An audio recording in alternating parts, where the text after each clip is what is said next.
The two systemic barriers that still drives exclusion these days are access to education and access to employment. Obviously, access to education leads to access to employment. When someone doesn't have an employment or is not part of the labor market, is excluded from society in very different levels, like the lack of revenue, the lack of professional activity, exercising citizenship, being active in the society he or she lives. So the two major improvements that we can have to address the systemic barriers that we have that are still excluding persons with disability is precise investment on inclusive education, making sure that persons with disability, they receive education, but in an inclusive way, so not in segregated ways, so not in institutions for persons with disability, is to have access to good level, high level education.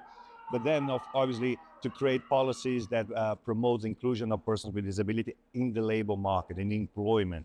We have seen some good examples in some countries in the world, but I think it's tackling the legislation to make sure, first of all, we address the lack of information of employers, but also that we create incentives for them to bring persons with disability, investing in them so that they can have places in the market, in the labor market.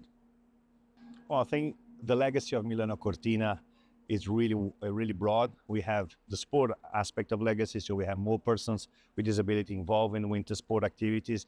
We have a public now that knows more about Paralympic sport, but also when it comes to transport in the city of Milan, like the 5 metro lines in Milan are now accessible, which only because of the Paralympic Games. Also in the mountain area in the north of Italy, there is a new strategy in accessible tourism, understanding, and represents a change in mentality, understanding persons with disability as customers, as clients. It's a new perspective, making the whole industry to think about their needs and how they could be more welcoming to persons with disability as clients. So I think this is a shift in attitude.